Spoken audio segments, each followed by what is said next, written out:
आप लोग उम्मीद करते हैं कि आप लोग एकदम अच्छे से होंगे और बहुत ही अच्छे तरीके से मन लगा करके आप लोग पढ़ाई कर रहे होंगे। प्यारे बच्चे, आज हम लोग इतिहास का, पूरे इतिहास में अगर बात करें तो इतिहास का सबसे महत्वपूर्ण चैप्टर देख रहे हैं। समझ गए ना? सबसे महत्वपूर्ण चैप्टर इतिहास का आज हम लोग पढ़ रहे हैं। आप में से बहुत सारे बच्चे ये सोचेंगे कि गुरुजी, आज इतिहास का ये जो चैप्टर हम लोग पढ़ रहे हैं ये सबसे महत्वपूर्ण चैप्टर कैसे हुआ? कितना नंबर का क्वेश्चन पूछता है जो आप बता रहे हैं कि ये सबसे महत्वपूर्ण चैप्टर है? तो बाबू ध्यान रखना, अकेले इस चैप्टर से, यानी कि चैप्टर 4 से, भारत में राष्ट्रवाद से अकेले लगभग प्यारे बच्चे ध्यान रखिएगा, लगभग 15 नंबर का पूछता है। समझ गए ना? सोच लो, 28-30 नंबर का होता है बाबू, 28-30 नंबर का होता है इतिहास, और उसमें से 15 नंबर का अकेले, अगर सोचिए कि इतिहास के सिर्फ एक चैप्टर से रहे तो वो चैप्टर इंपॉर्टेंट है कि नहीं है? है कि नहीं है? बताइए। और जब चैप्टर इंपॉर्टेंट है तो इस चैप्टर को पढ़ना भी इंपॉर्टेंट है। अगर सिर्फ आप ये वाला चैप्टर पढ़ लेते हैं ना तो इतिहास में आप आधा नंबर तो ऐसे ले आएंगे, इतिहास का 50% नंबर आपका ऐसे ही आ जाएगा जब आप अकेले सिर्फ इस चैप्टर को पढ़ेंगे तब। समझ गए ना? तो ये चैप्टर अकेले प्यारे बच्चे हिम्मत रखता है कि हम आपको इतिहास में आगे ढकेल देंगे। ठीक है ना? ये चैप्टर बहुत ज्यादा महत्वपूर्ण है माय डियर, ध्यान रखना। ठीक है ना? अकेले 15 नंबर का पूछा है 2024 एग्जाम, यानी कि इसी बिहार बोर्ड मैट्रिक परीक्षा में पूछा है 2024 में ही 15 नंबर का पहली सिटिंग में। ठीक है ना? जिसमें प्यारे बच्चे 6 क्वेश्चन आया था ऑब्जेक्टिव से। सुनिए, हम बताते हैं इस चैप्टर के बारे में। इस चैप्टर में अगर बात किया जाए ऑब्जेक्टिव का तो 2024 का हम आपको आंकड़ा बता रहे हैं, 2024 एग्जाम का आंकड़ा हम आपको बता रहे हैं। ऑब्जेक्टिव में 6 क्वेश्चन आया था। ठीक है ना? तो सोचिए, 6 क्वेश्चन आया था तो 6 नंबर का हो गया। ठीक है? 2 क्वेश्चन आया था लघु उत्तरीय में, यानी कि शॉर्ट में। समझ गए? शॉर्ट में कितना आया था? 2 क्वेश्चन। झूठ नहीं बोल रहे हैं, जाकर के मिला लीजिएगा, अगर गलती पाएंगे तो बता दीजिएगा कि हाँ सर आप गलत बता रहे थे। बाबू 2 क्वेश्चन, ठीक है ना? तो 2 दूनी 4 नंबर का आया था लघु उत्तरीय प्रश्न। ठीक है ना? और 1 क्वेश्चन था लॉन्ग में, तो लॉन्ग में 1 क्वेश्चन था, कितना? 1 क्वेश्चन, तो ये हो गया 5 नंबर का। तो सोच लीजिए और जोड़ लीजिए भी, 6 4 10 5 15 नंबर, टोटल 15 नंबर का क्वेश्चन पूछा गया था इस चैप्टर से अकेले। टोटल 15 नंबर का क्वेश्चन इस चैप्टर से अकेले पूछा गया था 2024 में। तो ये चैप्टर आपके लिए बहुत महत्वपूर्ण है, और अगर महत्वपूर्ण है तो यकीन मानिए हम आपको ये वाला चैप्टर इतना जबरदस्त तरीका से पढ़ाएंगे, इतना बेहतरीन तरीका से पढ़ाएंगे, शानदार तरीका से पढ़ाएंगे कि मजा आ जाएगा। लेकिन बाबू, आप लोगों को एक छोटा सा काम करना है। ठीक है ना?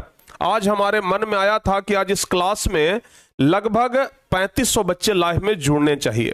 ठीक है ना? और इसलिए हमने ये टारगेट दे दिया कि बच्चों आज क्लास को इतना शेयर करिए कि हम लोगों का जो टारगेट है 3500 का, ये आज पूरा हो जाए। ठीक है ना?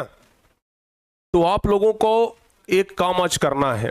ठीक है ना? हर एक बच्चे को आज एक काम करना है कि कम से कम क्लास में 3500 बच्चे लाइव क्लास में जुड़े। इसके लिए आप लोग हर एक व्हाट्सएप ग्रुप में इस क्लास को शेयर कर दीजिए। ठीक है ना? हर एक व्हाट्सएप ग्रुप में ये क्लास आज शेयर होना चाहिए, चाहे कोई भी व्हाट्सएप ग्रुप हो, हर एक व्हाट्सएप ग्रुप तक ये क्लास का लिंक पहुंचना चाहिए। ठीक है ना बच्चे? समझ गए? हाँ। और हाँ, एक चीज और बता देते हैं, इतिहास के दूसरा चैप्टर का नोट्स भी हम बाबू डाल दिए हैं विथ क्वेश्चन बैंक। ठीक है ना? इतिहास का दूसरा नंबर चैप्टर का नोट्स हम आज डाल दिए थे दोपहर में ही, क्वेश्चन बैंक के साथ, यानी कि क्वेश्चन बैंक वाला भी पूरा का पूरा क्वेश्चन, समुच्चय क्वेश्चन एकदम डालल है। समझ गए ना? तो अगर हमारा नोट्स पढ़ लेते हैं, आप लोगों को क्वेश्चन बैंक अलग से पढ़ने की कोई जरूरत नहीं है। हमारा नोट्स पढ़ लिए, समझिए क्वेश्चन बैंक भी खत्म हो गया। समझ गए ना? तो नोट्स देख लीजिएगा, कौन सा चैप्टर का? सेकंड चैप्टर का। ओके, सेकंड चैप्टर का नोट्स जाकर के आप लोग देख लीजिएगा, कवर कर लीजिएगा। चलिए अब हम इस चैप्टर के बारे में अब जानेंगे, इस चैप्टर को पढ़ेंगे, और साथ ही साथ आपको हम ये भी बता दें बाबू कि ऑफर का आज अंतिम दिन है। जो बच्चे टॉपर 2.0 बैच में जुड़ना चाहते हैं तो आज सबसे अंतिम दिन है ऑफर का, मात्र 799 रुपए में पूरे साल। आज के बाद ये प्राइस जो है वो 999 हो जाएगा, तो आप लोग जल्दी जल्दी से जाकर के जो बच्चे नहीं जुड़े हैं जुड़ जाइए, क्योंकि ये क्लास सिर्फ आज ही चल रहा है यूट्यूब पर, कल से ये क्लास एप्लीकेशन पे चलेगा, ठीक है ना। अगली क्लास से ये वाला क्लास जो है वो एप्लीकेशन पे चलेगा, ध्यान रखिएगा, ठीक है ना। चलो बाबू, हम लोग अब चैप्टर को समझते हैं। एकदम कंसंट्रेट हो जाइए, आप लोग मोबाइल को अब एकदम रख दीजिए और दिमाग को भी एकदम शांत कर लीजिए और कंसंट्रेट हो जाइए। हाँ, समझ गए ना, जल्दी जल्दी से फटाफट से प्यारे बच्चे कंसंट्रेट हो जाइए आप लोग, ठीक है। और क्लास को शेयर कर दिए सभी बच्चे, क्लास को अगर शेयर कर दिए हैं तो बहुत अच्छी बात है, अगर नहीं किए हैं तो एक बार और आप लोग जल्दी से क्लास को शेयर कर दीजिए। एक बार आपके पास एक आखिरी मौका है, जल्दी से बाबू क्लास को एकदम शेयर कर दीजिए, एकदम घुमा दीजिए, पूरे बिहार के बच्चों के पास आज का ये क्लास पहुंच जाए, समझ गए ना। और 21-2200 बच्चे जुड़ गए हैं, ठीक है ना। अगर एक एक शेयर भी करते हैं तो आराम से 3500 का टारगेट तो अपना अचीव हो ही जाएगा। चलो बाबू, हम क्या करते हैं कि चैप्टर का नाम लिखते हैं भारत में राष्ट्रवाद। भारत में राष्ट्रवाद, ठीक है। भारत में राष्ट्रवाद को हम लोग पढ़ने वाले हैं आज। राष्ट्रवाद का मतलब तो आपको पिछले 3 चैप्टर से हम पढ़ाते आ रहे हैं कि राष्ट्रवाद मतलब क्या होता है। राष्ट्रवाद कहने का मतलब तो पिछले 3 चैप्टर से हम पढ़ाते आ रहे हैं कि राष्ट्रवाद मतलब क्या होता है। बिना किसी फायदे के अपने देश के साथ लगाव रखना, बिना किसी फायदे के अपने देश के प्रति सोचना, अपने देश से प्रेम करना ही क्या कहलाता है, राष्ट्रवाद कहलाता है। और जिस व्यक्ति के अंदर यह भावना पनपती है उस व्यक्ति को हम लोग राष्ट्रवादी व्यक्ति कहते हैं, ठीक है ना। जिस व्यक्ति के अंदर राष्ट्रवाद की भावना पनपती है उस व्यक्ति को राष्ट्रवादी व्यक्ति कहा जाता है। यह बात तो हम आपको बाबू बता दिए थे। लेकिन भारत में राष्ट्रवाद कैसे पनपा और भारत में राष्ट्रवाद का जरूरत क्यों पड़ा, आप लोग को पता होगा। भारत को कौन गुलाम बनाया था, जल्दी से बताइए, आप लोग को पता होगा। और हाँ, आज का क्लास थोड़ा लंबा भी जाएगा, लगभग 2 घंटे का क्लास आज हो जाएगा, ठीक है ना। हो सकता है कि लगभग 2 घंटे का क्लास हो जाए, तो एकदम जुड़ करके रहना है। जितना देर का भी क्लास चलेगा आप लोगों को एकदम जुड़ करके रहना है, शुरू से लेकर के अंतिम क्लास तक, ठीक है ना। भारत में आपको पता है प्यारे बच्चे कि भारत को गुलाम कौन बनाया था, अंग्रेज बनाया था, ठीक है ना। भारत को गुलाम कौन बनाया था, अंग्रेज बनाया था। और अंग्रेजों के खिलाफ भारतीयों को लड़ना था, ठीक है ना। और अंग्रेजों के खिलाफ ही ये राष्ट्रवाद का भावना भड़का था, समझ गए। इंग्लैंड वाला लोग भारत को क्या बना लिया था, गुलाम बना लिया था, समझ में आ गया ना। देखिए, भारत के इतिहास के बारे में तो हम लोग पढ़ेंगे ही, लेकिन सबसे पहले ना आपको एक चीज एक जानकारी दे देते हैं, ठीक है ना। आप लोगों को इतिहास जब हम पढ़ा रहे हैं तो आज कुछ यूनिक तरीके से इतिहास पढ़ाते हैं, ठीक है ना। एकदम बेहतरीन तरीके से इतिहास पढ़ाते हैं, ऐसा इतिहास आज तक नहीं पढ़े होंगे, समझ गए ना। आपको लेकर चलते हैं एकदम इतिहास के जड़ में, आपको हम लेकर के चलते हैं इतिहास के जड़ में, इतिहास की गहराई में, जहां से इतिहास शुरू होता है, समझ गए। हम आपको लेकर के चलते हैं 7000 ईसा पूर्व, समझ में आया कि नहीं आया। अभी बाबू समझिएगा 2000 क्या चल रहा है, 2000 अभी चल रहा है 2024, ठीक है ना। अभी चल रहा है 2024, समझ में आया कि नहीं आया। हम आपको लेकर के चलते हैं बहुत पहले, जिस समय का इतिहास अभी मिलता जुलता है, समझ गए ना। यानी कि कहीं कहीं पर इतिहास मिलता है, ध्यान रखिएगा प्यारे बच्चे, ठीक है ना। 7000 ईसा पूर्व की अगर हम बात करते हैं तो एक गांव हुआ करता था, या तो उतना अगर नहीं बताए ना तो आपको हम एक सीधा सीधी बात बताते हैं, देख लीजिए।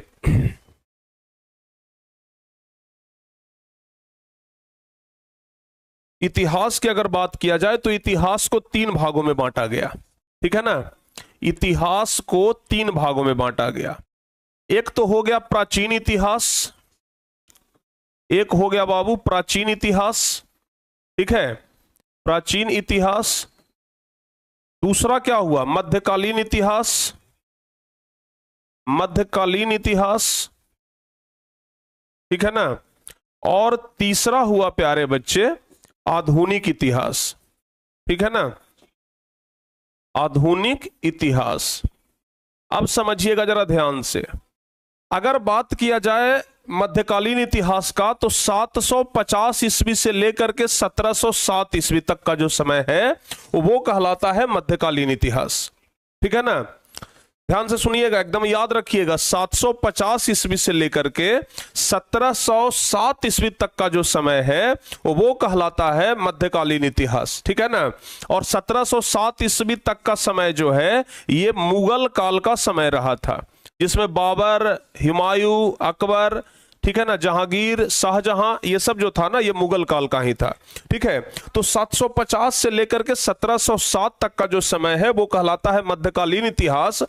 अगर बात करें 750 से पहले, तो 750 से पहले जो घटना घटा उसको हम लोग देखते हैं प्राचीन इतिहास में, और आधुनिक इतिहास हम लोग देखते हैं प्यारे बच्चे 1707 के बाद का समय, यानी 1707 ईस्वी के बाद जो घटना घटा इसे हम लोग देखते हैं आधुनिक इतिहास में।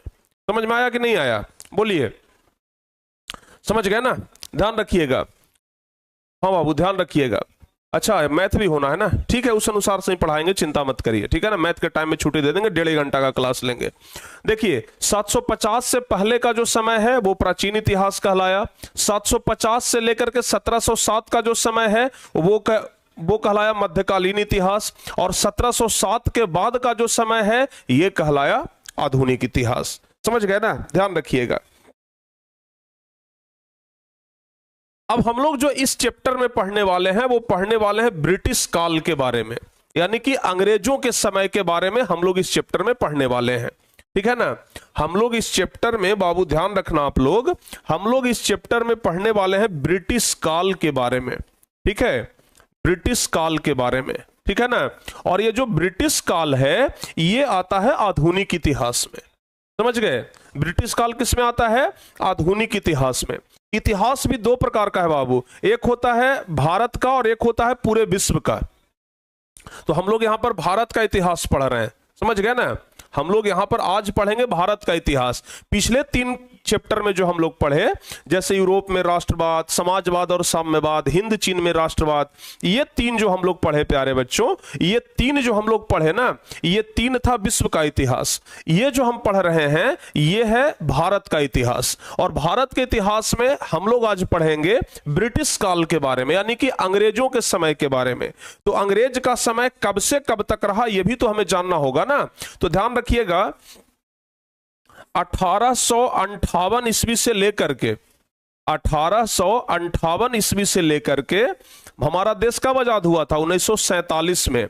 तो ध्यान रखिएगा 1858 से लेकर के 1947 का जो समय है ये ब्रिटिश काल कहलाता है, और इसी काल के बारे में हम लोग आज इस चैप्टर में पढ़ेंगे। ठीक है ना, हम लोग आज इस चैप्टर में इसी के बारे में पढ़ेंगे। किसके बारे में? ब्रिटिश काल के बारे में। 1858 से लेकर के 1947 तक का जो समय है इसी समय के बारे में पढ़ेंगे, यहां से लेकर के यहां तक हम लोग बाबू देखेंगे। ठीक है ना, हम लोग इस चैप्टर में देखेंगे कि किस तरीके से अंग्रेजों ने भारत को गुलाम बनाया। ठीक है ना, अंग्रेज यहां आए थे व्यापार करने के लिए, लेकिन 1858 से लगभग वो क्या कर लिए थे? गुलाम बना लिए थे, और गुलाम बना करके रखे 1947 ईस्वी तक। उसमें प्यारे बच्चे 1947 में हमारा देश आजाद हुआ। ठीक है, 1947 में हमारा देश क्या हो गया? आजाद हो गया। और 1947 के बाद का जो समय है उसको कौन सा काल कहते हैं पता है?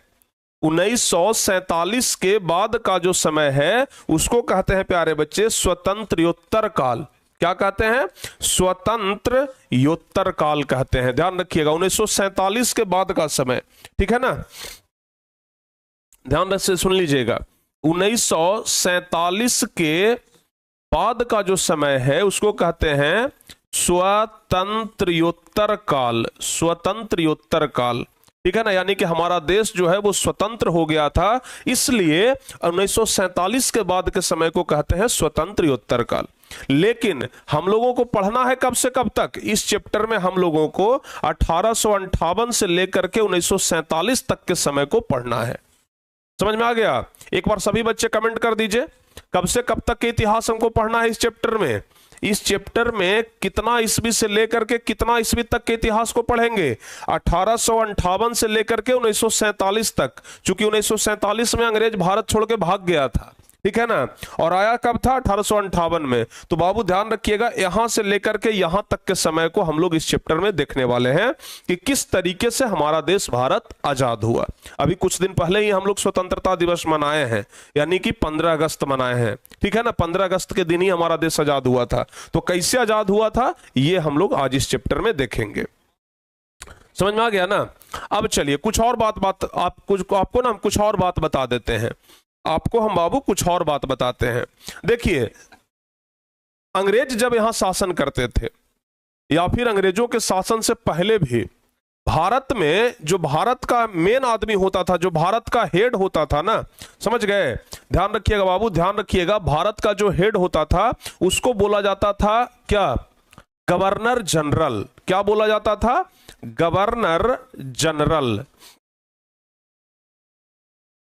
समझ में आया कि नहीं आया? तो ये गवर्नर जनरल का जो पद था, ये जो पद था प्यारे बच्चे, ये सर्वोच्च पद था, ठीक है ना। गवर्नर जनरल का जो पद होता था ना, ये सर्वोच्च पद होता था। जैसे अंग्रेज लोग भारत में राज कर रहे हैं, तो पूरे अंग्रेज का जो हेड होता था वो कौन होता था? गवर्नर जनरल होता था। समझ गए ना?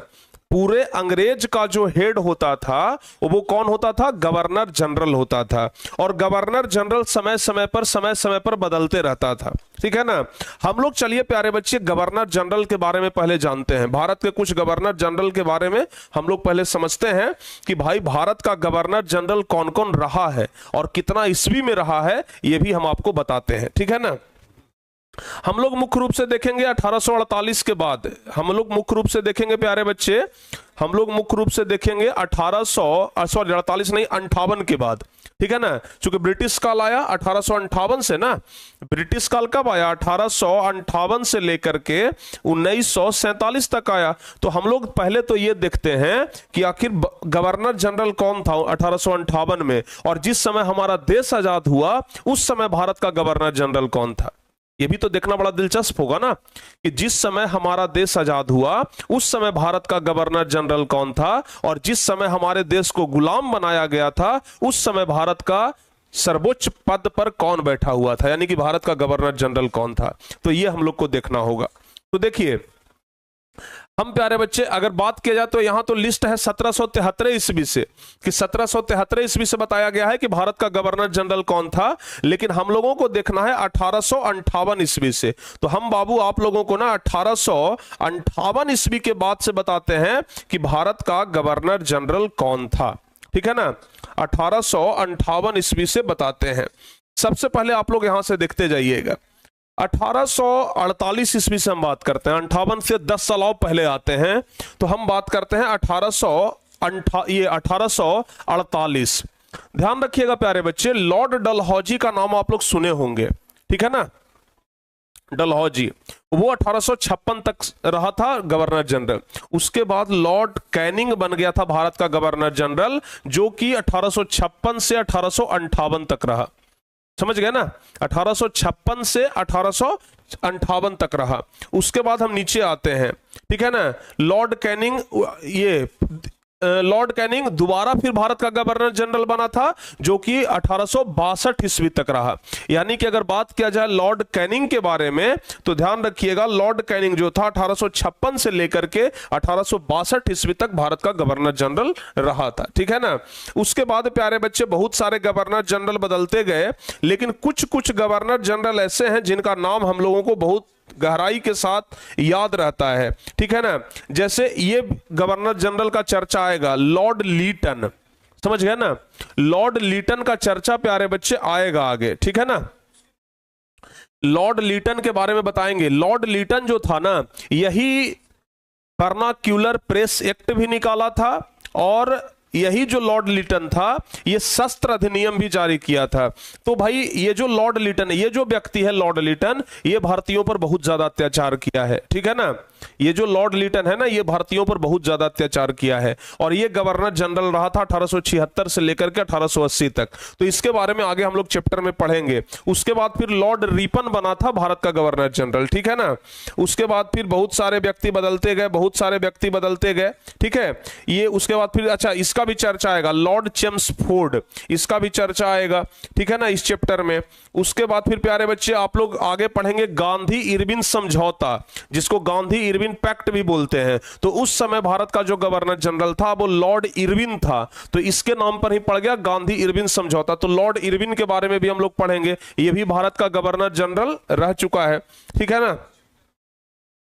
अच्छा, जब हमारा देश आजाद हुआ तो उस समय भारत के गवर्नर जनरल कौन बने? तो ध्यान रखिएगा, जब हमारा देश आजाद हुआ 1947 ईस्वी में, तो 1948 ईस्वी में भारत के गवर्नर जनरल बने थे श्री राजगोपालाचारी। नाम सुने होंगे ना श्री राजगोपालाचारी का। तो जब हमारा देश आजाद हुआ तो आजादी के बाद भारत के गवर्नर जनरल कौन बने? श्री राजगोपालाचारी बने।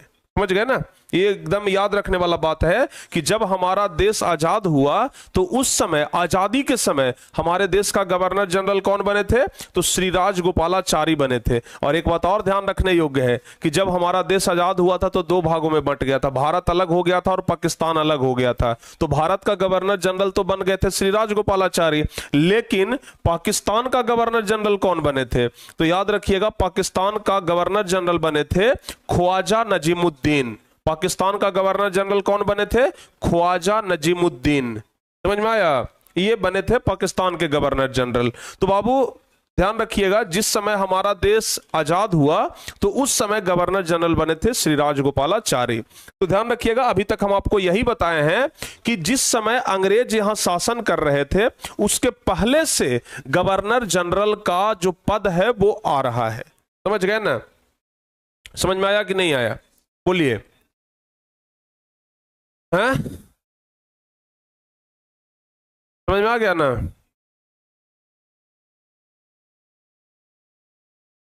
कोलकाता रेप केस के बारे में बताएं। चलिए लास्ट में चर्चा करेंगे, अभी फिलहाल आप लोग पढ़ लीजिए, नहीं तो फिर सिलेबस गड़बड़ा जाएगा, ठीक है। वो तो केस बड़ा दुखदाई केस है, कोलकाता वाला रेप केस के बारे में सुने हैं बाबू। डॉक्टर की एक निर्मम हत्या की गई है, बहुत बेरहमी तरीके से उसको मारा गया है, ठीक है ना। उसके बारे में क्या ही चर्चा किया जाए, बहुत बेरहम तरीके से, बहुत ज्यादा बेरहम तरीके से उसे मारा गया है। मतलब ये समझ लीजिए ना कि पहला तो कि उसके हड्डी हड्डी को तोड़ दिया, उसके दोनों टांग को पकड़ करके बीचे बीचे से फाड़ दिया है। समझ में आया कि नहीं आया? इतना बेरहम तरीके से उसको मारा है कि मत पूछिए। एक नाखून से खून बह रहा था, गर्दन का हड्डी तोड़ दिया था। गर्दन का हड्डी पता है कैसे टूटता है? जब जब जब जब पैर से उस पर चढ़ा जाता है ना, तब गर्दन का हड्डी टूटता है। और इतना बेरहम तरीके से उसको मारा गया है। तो भाई ये सब तो न्यूज वाला बात है, आप लोग चाहें तो न्यूज में भी देख ले सकते हैं। लेकिन हाँ, ये जो घटना घटा है बहुत दुखद घटना घटा है, ठीक है ना भाई। जिस व्यक्ति ने ये घटना को अंजाम दिया है, हम तो कहते हैं कि उस व्यक्ति को चौराहे पर लटका दो, चौराहा पर लटका करके उसको टांग दो, कुत्ता सब कुत्ता नोच करके खा जाएगा। समझ गए ना? चौराहा पर उसको लटका दो, पूरे शरीर में एकदम गुण लपेट दो और उसको चौराहा पर टांग दो, कुत्ता सब नोच नोच के खाएगा ना उसको जिंदे में, तब उसको पता चलेगा कि क्या दर्द होता है। समझ गए? तो क्या ही कहा जाए उसके बारे में, ठीक है। हम भी बहुत ज्यादा मतलब स्तब्ध हुए थे, बहुत ज्यादा दुखी हुए थे जब इस घटना के बारे में सुने थे। भाई अभी तक समझिए कि आजादी का कितना साल हो गया, 78 साल हो गया आजादी का, लेकिन आज भी हमारे देश की बेटियां जो हैं, हमारे देश की जो बहनें हैं, वो स्वतंत्र नहीं है, ठीक है ना। इस पर सरकार को कुछ कड़ी एक्शन लेनी चाहिए, बहुत कड़ा एक्शन लेना चाहिए, ताकि हमारे देश की जो बेटियां हैं, हमारे देश की जो बहनें हैं, वो एकदम स्वतंत्र तरीके से देश में घूम सके, ठीक है ना। तो इस पर सरकार को जरूर कुछ ना कुछ करना चाहिए। अगर ऐसे ही घटना घटते रहेगा तो फिर से हमारा देश गुलाम बन जाएगा, हम आजाद हो करके भी गुलाम बने रहेंगे। हमारी देश की बेटियां, हमारे देश की बहनें सब कभी भी आजाद नहीं हो पाएंगी। तो ये तो बिल्कुल दुखद घटना है बाबू, समझ गए ना। वैसे लोगों को बीच चौराहे पर टांग दो, एकदम शरीर में मिठा लपेट दो, एकदम मिठा उठा लगा करके 10 गो झौराहा कुत्ता के एकदम छोड़ दो, एकदम नोच नोच करके खा जाएगा ना वो आदमी को, तब पता चलेगा कि दर्द क्या होता है। इतना दुखद तरीके से उस लड़की को मारा गया है, समझ गए ना। कोलकाता की एक लेडी डॉक्टर को, जबकि वो बहुत गरीब परिवार की थी और गरीब परिवार की होते हुए भर में भी पढ़ करके वो डॉक्टर बन गई थी। ठीक है ना। उनकी माँ का हम वीडियो देख रहे थे, बहुत गरीब है, समझ गए ना, बहुत गरीब है, और उसकी बेटी डॉक्टर बन गई थी और बेचारी का ड्यूटी था और सोची थी कि ड्यूटी से थोड़ा सा रेस्ट लेकर के ऊपर चल गई थी सोने के लिए, और तब तक दरिंदों ने उसके साथ क्या कर दिया आप लोग देख ही रहे हैं। ठीक है ना।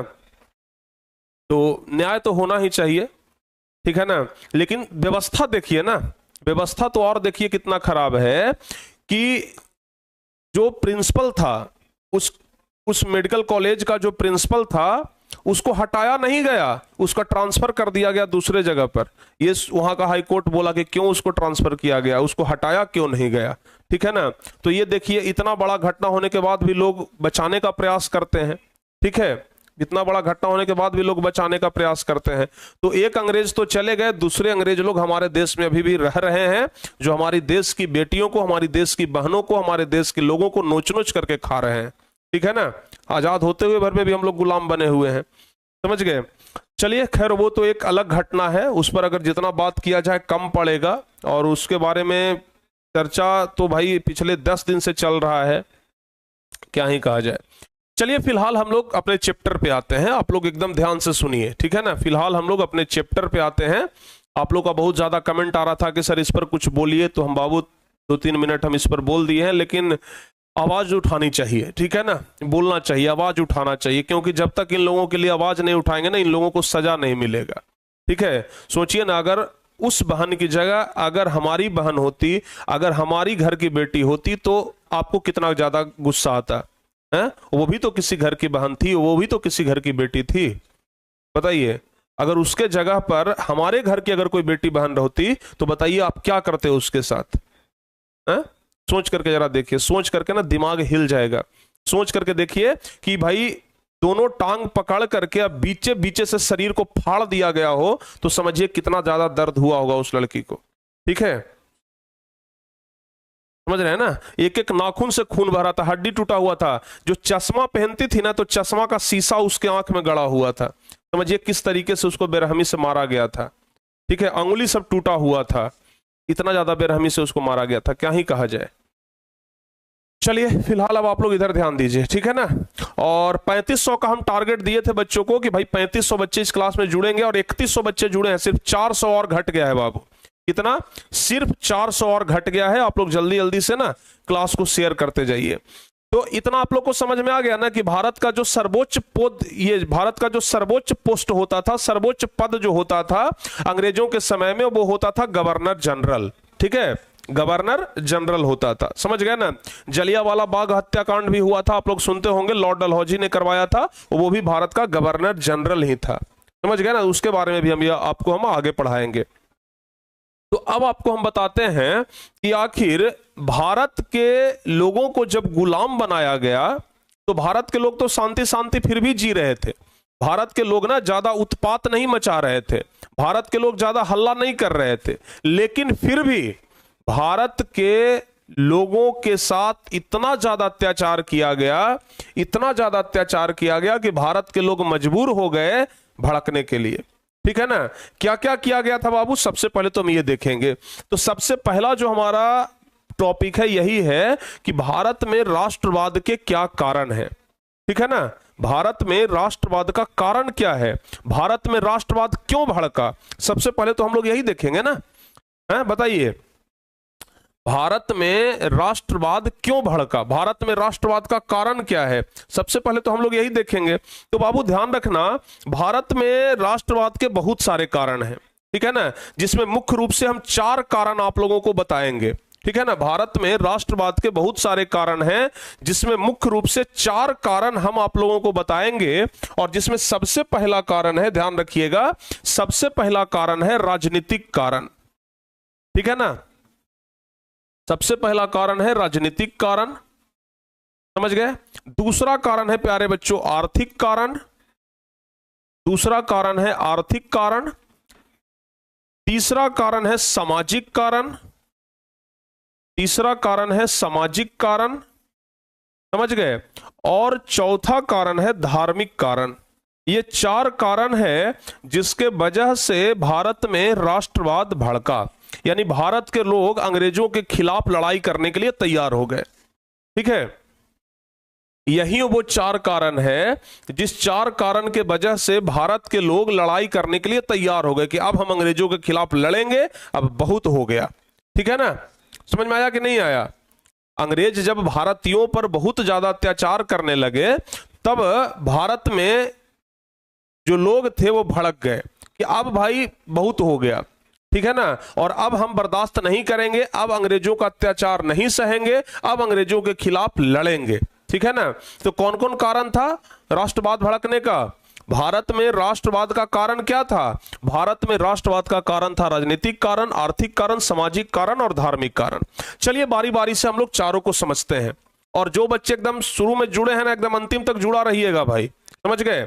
एकदम अंतिम तक जुड़े रहिएगा। अच्छा, हमारे मन में एक और विचार आ रहा है, हमारे मन में प्यारे बच्चे विचार एक और आ रहा है, हमारे मन में एक ऐसा विचार आ रहा है जो आपको हम बताते हैं। हम सोच रहे हैं ना, हम सोच रहे हैं कि कल रविवार है, समझ गए? कल रविवार है और कल हमको लग रहा है कि कम से कम 4 घंटा का क्लास लिया जाए और फिजिक्स में मानव नेत्र वाला जो चैप्टर है ना उसको 4 घंटा के क्लास में तो हम खत्म कर देंगे, समझ गए? तो कल संडे है, परसों ऐसे भी आपका छुट्टी है, परसों रक्षाबंधन है, तो रक्षाबंधन के तो आप लोग पढ़िएगा नहीं, तो हम चाह रहे हैं कि कल ही 4 घंटा का क्लास लिया जाए। शाम में 6 बजे से जुड़ेंगे, शाम में 6 बजे, और 6 बजे से लेकर के रात के 10 बजे तक हम पढ़ाएंगे और आप लोगों का ये वाला चैप्टर खत्म कर देंगे, समझ गए? तो बताइए, तो आप लोग पढ़ने के लिए तैयार हो जाएंगे? हमको लग रहा है ना, मानव नेत्र वाला चूंकि हल्का चैप्टर है, ज्यादा भारी चैप्टर नहीं है और ज्यादा बड़ा चैप्टर भी नहीं है, तो हम 4 घंटा मैक्सिमम समय लेकर के चले हैं, अब मिनिमम जितना देर में खत्म हो जाए, समझ गए ना? तो कल जो है ना हम मानव नेत्र वाला पूरा चैप्टर आपको कंप्लीट करवाएंगे, कल हम मानव नेत्र वाला पूरा चैप्टर कंप्लीट करवाएंगे, कल आप लोग जुड़ करके रहिएगा। और दूसरी बात, बहुत सारे बच्चे ये भी हमसे पूछ रहे थे कि सर जहानाबाद में ओपनिंग कब है? तो बाबू ध्यान रखना, अगर जहानाबाद का बात किया जाए, अगर बात किया जाए जहानाबाद का, तो पहले तो 20 तारीख को ही था कि 20 तारीख को भाई ओपनिंग हम वहां पर रखेंगे ऑफलाइन का, आप लोग को भी बुलाएंगे, ठीक है ना? लेकिन अब जो है रक्षाबंधन को देखते हुए, चूंकि 19 को रक्षाबंधन है, अगर 20 को बुलाएंगे तो बहुत सारे बच्चे नहीं आ पाएंगे, क्योंकि भाई 20 तारीख को बहुत सारे बच्चों का दिक्कत है, सब लोग रक्षाबंधन में घर गए हुए रहते हैं, ठीक है ना? तो इसलिए हम इस डेट को बढ़ा करके 22 तारीख कर दिए हैं, ठीक है? 22 अगस्त। तो अब जो है ना आप लोगों को अगर आना है तो 22 अगस्त को आइएगा, हम इस पर एक स्पेशल वीडियो भी बना देंगे। लेकिन अब अपना जो ओपनिंग होने वाला है बाबू जहानाबाद में ऑफलाइन सेंटर का, ये 22 अगस्त को होने वाला है, ठीक है ना? और रक्षाबंधन के दिन हम जाएंगे और आप लोग को एक बढ़िया सा प्यारा सा क्लासरूम का वीडियो दिखाएंगे, किस तरीके से है अपना क्लासरूम वहां। अरे मजा आ जाएगा, पढ़ने में मजा आ जाएगा। और टीचर्स इतने वीआईपी टीचर्स ला रहे हैं ना, उनसे पढ़ करके मजा आ जाएगा। और सोशल साइंस तो कोई और नहीं, हम ही पढ़ाएंगे वहां, चिंता मत करिएगा, समझ गए? तो चिंता बिल्कुल नहीं करना है। तो चलिए, कल जो है वो मानव नेत्र के लिए आप लोग तैयार रहिएगा और 22 अगस्त को तैयार रहिएगा जहानाबाद में आने के लिए, ठीक है? क्योंकि जहानाबाद में बाबू बड़ा सेमिनार होने वाला है, आराम से आइएगा सब लोग, ठीक है? चलिए आगे बढ़ते हैं। अब हम लोग बात कर रहे थे किस चीज का बाबू? हम लोग बात कर रहे थे किस चीज का? हम लोग बात कर रहे थे ये 4 कारण का, कि यही 4 कारण है जिसके वजह से भारत में क्या हुआ, राष्ट्रवाद भड़का। चलिए ये चारों कारण को समझते हैं। सबसे पहला कारण है राजनीतिक कारण, सबसे पहला कारण है राजनीतिक कारण। अब समझते हैं कि राजनीतिक कारण क्या है। देखो बाबू, अभी हम आपको बता रहे थे कि भारत में जो सबसे सर्वोच्च पद होता है वो किसका होता है? गवर्नर जनरल का होता है, ठीक है ना? समझ गए? तो लॉर्ड लीटन भारत के गवर्नर जनरल थे, ठीक है? लॉर्ड लीटन, नाम याद रखिएगा, लॉर्ड लीटन, ठीक है ना? लॉर्ड लीटन भारत के गवर्नर जनरल थे। और लॉर्ड लीटन ने एक नियम लाया, एक कानून बनाया। पता है कौन सा कानून बनाया? Vernacular press act. एक कानून बनाया जिसका नाम था वर्नाक्यूलर प्रेस एक्ट, ठीक है? वर्नाक्यूलर प्रेस एक्ट लाया। अब इस एक्ट मतलब होता है कानून, ध्यान रखिएगा। एक्ट मतलब क्या होता है बाबू, तो ध्यान रखना, एक्ट मतलब होता है कानून। एक्ट मतलब क्या होता है, कानून होता है। यानी कि, और अच्छा, प्रेस मतलब क्या होता है, प्रेस मतलब होता है छपाई, ठीक है ना। यानी कि पेपर वाला जो छपाई होता है, पेपर आप लोग पढ़ते हैं ना, पेपर आप लोग जरूर पढ़े होंगे, ठीक है। देखते होंगे प्रभात खबर आता है, हिंदुस्तान आता है, दैनिक भास्कर आता है, ये सब पेपर तो आप लोग पढ़े होंगे। उस समय अलग अलग पेपर चलता था, ये सब पेपर नहीं चलता था, समझ गए। तो लॉर्ड लिटन जो भारत का गवर्नर जनरल था, वो क्या, ये लॉर्ड लिटन जो भारत का गवर्नर जनरल था, ये 1878 ईस्वी में, कब लाया था बाबू, ध्यान रखिएगा, 1878 ईस्वी में एक नियम लाया, एक कानून लाया, जिसका नाम था वर्नाक्यूलर प्रेस एक्ट। क्या नाम था बाबू, वर्नाक्यूलर प्रेस एक्ट। अब वर्नाक्यूलर प्रेस एक्ट में क्या था, नियम क्या कहता था, अब जरा ध्यान से सुनिए। उस समय दो भाषा में पेपर छपता था, ठीक है ना। जिस समय का यह घटना है, उस समय दो भाषा में पेपर छपता था। एक तो भाषा था प्यारे बच्चों अंग्रेजी, ठीक है ना, अंग्रेजी, और दूसरा भाषा था हिंदी, ठीक है। दो भाषा में पेपर छपता था। अंग्रेजों के लिए, चूंकि अंग्रेजमन को तो हिंदी नहीं आता था ना जी, अंग्रेज लोग हिंदी जानता था, नहीं जानता था, अंग्रेज लोग अंग्रेजी बोलता था, समझ गए, अंग्रेज लोग अंग्रेजी बोलता था। तो अंग्रेज लोग के लिए जो पेपर छपता था ना, वो अंग्रेजी में छपता था, और भारतीय लोग के लिए जो पेपर छपता था वो हिंदी में छपता था, समझ गए। भारतीय लोग के लिए पेपर छपता था हिंदी में, चूंकि भारत वाला लोग हिंदी जानते हैं तो हिंदी में अपना पेपर पढ़ लेते थे, और अंग्रेज लोग अंग्रेजी में पेपर पढ़ता था, तो अंग्रेजों के लिए अंग्रेजी वाला पेपर छपता था, ठीक है। अब क्या होता था कि अंग्रेज तो अत्याचार कर ही रहा था भारत पर, तो कुछ लोग जो थे ना, वो पेपर के माध्यम से ही लोगों को जागरूक करने का काम कर रहे थे। पेपरवे में छाप देते थे, समझ गए, पेपरवे में छपाई करवा देते थे कि अंग्रेज लोग तुमको लूट रहा है, अंग्रेज लोगों के खिलाफ ये करना है, ये करना है, ये करना है, मतलब पेपरे में लिख करके छपवा देता था, लोगों को भड़का देता था। लोग समझ में आया कि नहीं आया।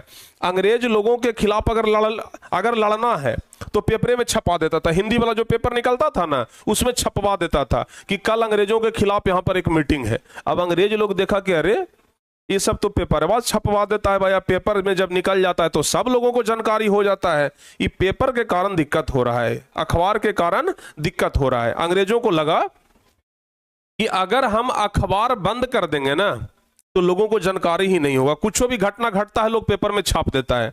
जैसे मान लिया जाए अभी हम कलकत्ता का ही घटना आपको सुनाए, कलकत्ता का घटना आपको कैसे पता चला, कैसे पता चला, न्यूज के माध्यम से पता चला ना। अगर न्यूज नहीं होता तो क्या आपको कलकत्ता का वो घटना पता चलता जो अभी हम सुना रहे थे, बताइए। अगर न्यूज नहीं होता बाबू तो पता ही नहीं चलता कि दुनिया में क्या घटना घट रहा है। तो वैसे ही अंग्रेज लोग कुछ भी घटना को अंजाम देते थे ना, अगर कोई भी घटना घटता था ना तो सभी लोगों को हिंदी वाला पेपर से पता चल जाता था, क्योंकि भारतीय लोग तो हिंदी पेपर पढ़ते हैं। तो इसलिए जो ये गवर्नर जनरल था लॉर्ड लिटन, उसने क्या कहा कि देखो भाई, आज से हिंदी वाला पेपर छपना बंद, ठीक है ना, हिंदी वाला पेपर पर रोक लगा दिया, एक कानून बना दिया। उसी कानून को कहते हैं वर्नाक्यूलर प्रेस एक्ट, समझ में आया। उसी कानून को कहते हैं, जिस कानून के तहत हिंदी अखबार को बंद कर दिया गया था, उसी कानून को कहते हैं वर्नाक्यूलर प्रेस एक्ट। तो ये 1878 ईस्वी में नियम आया था। कब आया था ये नियम, जल्दी से बताइए। ये वर्नाक्यूलर प्रेस एक्ट कब आया था, 1878 में। तो 1878 में वर्नाक्यूलर प्रेस एक्ट के तहत हिंदी अखबारों पर रोक लगा दिया गया, जबकि अंग्रेजी अखबार पर ये रोक नहीं लगाया, क्योंकि अंग्रेजों को पता था कि अंग्रेजी में छपवो करेगा ना तो भारतीय लोगों को पढ़ने नहीं आएगा, क्योंकि भारतीय लोग अनपढ़ होते थे या तो ज्यादातर लोग हिंदी जानते थे, ठीक है। तो अंग्रेजी में बहुत कम ही लोग को पढ़ सकते थे ना, अंग्रेजी में, ठीक है। जैसे आज ही अगर अंग्रेजी का पेपर तो आज भी निकलता है, कितने लोग अंग्रेजी का पेपर पढ़ते हैं, अंग्रेजी का पेपर तो आज भी निकलता है ना, कितने लोग पढ़ते हैं, बहुत कम लोग पढ़ते हैं, ज्यादातर लोग हिंदी का ही पेपर पढ़ते हैं, ठीक है। चाहे अंग्रेजी का, अगर न्यूज चैनल की बात करते हैं, जैसे आप लोग देखते हैं आज तक, एबीपी न्यूज, ये लाइव न्यूज बिहार झारखंड, ये सब देखते हैं ना। अगर बाबू ये सब न्यूज अगर अंग्रेजी में न्यूज दिखाना शुरू कर दे तो आप लोग न्यूज देखिएगा, कहिएगा कि समझ में नहीं आता है, अगर अंग्रेजी में न्यूज वाला न्यूज दिखाना शुरू कर दे तो कहिएगा समझ में नहीं आता है। तो वैसे ही अंग्रेजी वाला पेपर को छपने दिया, कहा कि अंग्रेजी के पेपर पर रोक नहीं लगाएंगे, चूंकि ऐसे भी अंग्रेजी वाला पेपर कोई नहीं पढ़ेगा, और हिंदी वाला पेपर पर रोक लगा दिया। समझ गए ना। और इसी घटना को, इसी कानून को कहते हैं वर्नाक्यूलर प्रेस एक्ट। समझ में आया कि नहीं आया। अब भारतीय को पता चला कि जो वायसराय है, यानी कि जो ये है, अभी क्या बताए थे, कौन सा पोस्ट बताए थे, देखिए हम भुला जाते हैं, हाँ गवर्नर जनरल। समझ गए ना। जब भारतीयों को पता चला कि लॉर्ड लीटन जो गवर्नर जनरल है वो नया कानून लाया है कि हिंदी का पेपर अब बंद होगा, अंग्रेजी के पेपर खाली छपेगा, एकदम भारतीय लोगों में गुस्सा भर गया। अब एकदम अंग्रेज बर्दाश्त से बाहर वाला काम कर रहा है, अंग्रेजों को अब छोड़ेंगे नहीं, अब ये करेंगे वो करेंगे। समझ गए ना। मतलब लॉर्ड लिटन पर सब लोग गुस्सा आ गए। लॉर्ड लिटन पर क्या, पूरे अंग्रेजे पर सब भारतीय गुस्सा आ गए। ये तो गलत था ना, अगर हम भी होते तो हमको भी गुस्सा आता। ये क्या बात हुआ भाई, बताइए, आप लोग को भी गुस्सा आता कि नहीं आता। इस घटना पर आप लोगों को भी गुस्सा आता कि नहीं आता। बिल्कुल गुस्सा आता, क्योंकि वर्नाक्यूलर प्रेस एक्ट के तहत क्या हुआ था, हिंदी में छपने वाली अखबार को, हिंदी में छपने वाली पत्रिकाओं को बंद कर दिया गया था। समझ गए। अंग्रेज लोग चाह रहा था ना कि ये लोग आंदोलन करें ही नहीं, अंग्रेज लोग चाह रहा था कि भारतीय लोग आंदोलन करें ही नहीं। भारतीय लोग, अगर मान लीजिए कि कलकत्ता में कोई घटना घट गया तो बिहार वाले को पता ही ना चले, पता नहीं चलेगा, ये लोग शांत रहेगा। पता चलता है तब ना उछलता है, पते नहीं चलेगा तो शांत रहेगा। इसलिए हिंदी वाला पेपर को बंद करवा दिया था। समझ गए। तो गुस्सा तो आना एकदम जाहिर सी बात है। तो इसलिए भारतीय लोगों में राष्ट्रवाद का भावना भड़का। सिर्फ एक के घटना से नहीं, और क्या किया जो सुनिए। यही लॉर्ड लीटन क्या किया कि पहले तो वर्नाक्यूलर प्रेस एक्ट ला करके हिंदी वाला पेपर बंद करवा दिया। अब एक साल के बाद ही 1878 में वर्नाक्यूलर प्रेस एक्ट लाया, और 1800, ये लॉर्ड लीटन ही प्यारे बच्चे, 1879 में एक नियम और ला दिया, और उस नियम को कहते हैं शस्त्र अधिनियम। क्या कहते हैं, शस्त्र अधिनियम। समझ गए ना। शस्त्र अधिनियम लाया 1879 ईस्वी में। समझ गए। 21 साल के बाद, एक साल पहले लाया वर्नाक्यूलर प्रेस एक्ट, और एक साल के बाद लाया शस्त्र अधिनियम। ठीक है ना, ध्यान रखिएगा। अब इस शस्त्र अधिनियम में क्या हुआ कि ये नियम लगा दिया कि अंग्रेज लोग अगर कोई हथियार रखते हैं, जैसे आज अगर मान लिया जाए कि आप राइफल रखते हैं या पिस्तौल रखते हैं, तो आपको सरकार से लाइसेंस लेना पड़ता है। आज अगर घर में अगर बंदूक रखते हैं ना, तो सरकार से लाइसेंस लेना पड़ेगा। तो अंग्रेज लोग क्या नियम लगा दिया कि अंग्रेज लोग अगर घर में बंदूक रखते हैं तो उनको कोई लाइसेंस का जरूरत नहीं है, लेकिन अगर भारतीय लोग अगर घर में बंदूक रखना चाहते हैं तो उनको लाइसेंस लेना पड़ेगा। और लाइसेंस देगा कौन, अंग्रेज के अधिकारी देगा। और अंग्रेज के अधिकारी देबे नहीं करेगा, कुछ ना कुछ अड़चन लगा देगा, कहेगा कि ये चीज नहीं है तो वो चीज नहीं है, देबे नहीं करेगा आपको लाइसेंस। समझ गए ना। तो अंग्रेज लोग चाह रहा था ना कि भारतीयों के पास ज्यादा हथियार न रहे। अगर भारतीयों के पास हथियार रहेगा तब ना लड़ेगा, हथियार नहीं रहेगा तो लड़ेगा कौची से, लाठी से। समझ गए ना। तो लोग यही सोच रहा था। समझ गए ना। अंग्रेज लोग का विचार यही था कि भारतीय लोगों को ना इतना ज्यादा प्रतिबंध लगा देंगे उनके ऊपर कि वे लोग हथियार ले ही नहीं पाएगा, हथियार खरीद ही नहीं पाएगा। तो इसलिए एक नियम ला दिया, फिर कानून बना दिया, शस्त्र अधिनियम। ठीक है। और कह दिया कि अगर भारतीय अस्त्र शस्त्र रखना चाहते हैं तो उनको लाइसेंस लेना होगा। ठीक है ना। अगर भारतीय लोग अस्त्र शस्त्र रखना चाहते हैं, शस्त्र अधिनियम में क्या कहा गया, भारतीय लोगों को अस्त्र शस्त्र के लिए लाइसेंस। ठीक है ना। यानी कि बिना लाइसेंस के अगर रखते हैं तो जेल में जाएंगे। समझ गए। बिना लाइसेंस के अगर हथियार रखते हैं तो जेल में जाएंगे।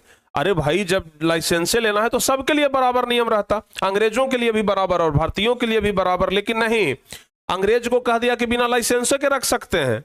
अगर बंदूक रखना है तो आपको लाइसेंस का जरूरत नहीं है, अंग्रेज को लाइसेंस का जरूरत नहीं है, और भारतीय को लाइसेंस का जरूरत है। तो भारतीय लोग और गुस्सा आ गया, कहा कि तू दुरंग नीति कर रहा है बउआ। समझ जाओ, अंग्रेजवन को कह दिया भारतीय कि तू दुरंग नीति कर रहा है, और समझ जाओ मारे लगेंगे तो छोड़ेंगे नहीं, सरपट मार मारेंगे। तो भारतीयों में राष्ट्रवाद का भावना भड़का। भारतीय लोग और गुस्सा हो गए कि एक तो अंग्रेजी वाला पेपर को, ये हिंदी वाला पेपर बंद कर दिया, दूसरा बात कहता है कि आप लोग हथियारों नहीं रखेंगे, मतलब ये लोग मारते रहे और हम चुपचाप हाथ पे हाथ धर के बैठल रहे। समझ गए ना? हैं? समझ गए?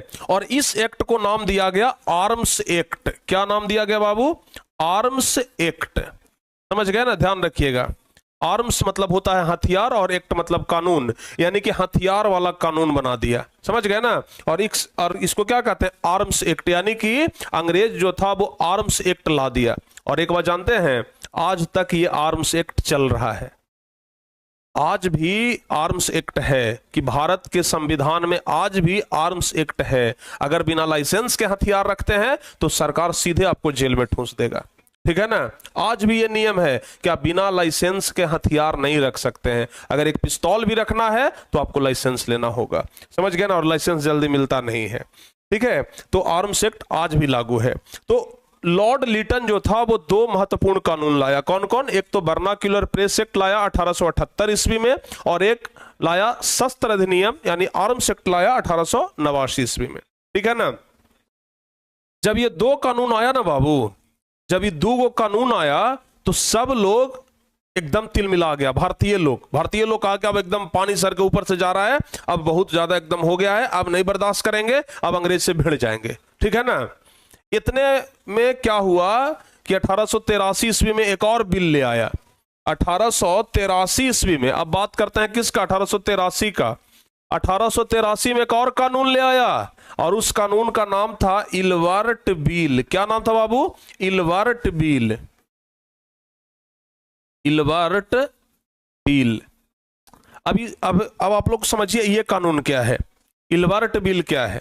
अब समझिएगा, देखिए बाबू, इल्बर्ट बिल में क्या होता था कि जो फौजदारी मुकदमा है, फौजदारी मुकदमा मतलब क्या होता है पता है? कि अगर कोई व्यक्ति अगर कोई क्राइम करे, जैसे मान लिया जाए कि कोई व्यक्ति जो है वो चोरी करते पकड़ा गया, किसी को मारते पकड़ा गया, किसी को गलियाते पकड़ा गया, डकैती करते पकड़ा गया, अगर कोई व्यक्ति किसी का हत्या कर दिया, अगर कोई व्यक्ति किसी का अपहरण कर लिया, तो ये सब मामला कहलाता है फौजदारी मामला। समझ गए ना? इन सब मामलों को क्या कहते हैं? फौजदारी मामला कहते हैं। समझ गए? फौजदारी मामला कहते हैं। ठीक है ना? चोरी, डकैती, हत्या, अपहरण, इन सब जो केस होता है ना, इस केस को कहते हैं फौजदारी मामला। समझ गए? तो जो फौजदारी मामला था, अब क्या कहा कि फौजदारी मामला का सुनवाई जो होगा वो सामान्य न्यायालय में होगा, और फौजदारी मामला में भारतीयों को कोई छूट नहीं दिया जाएगा, कोई छूट नहीं दिया जाएगा। और फौजदारी मामला में अगर कोई भारतीय गलती करेगा तो उसका सजा सुनाने वाला जो व्यक्ति होगा वो अंग्रेज होगा, यानी कि भारतीय जज नहीं होगा। समझ में आया? सजा कौन सुनाता है? जज ही सुनाता है ना। सजा कौन सुनाता है? जज सुनाता है, कोर्ट में बैठता है। तो अंग्रेज लोग क्या कह दिया इल्बर्ट बिल के तहत कि अब सजा सुनाएगा कौन? अंग्रेज जज। भारतीयों का फैसला कौन करेगा? अंग्रेज जज।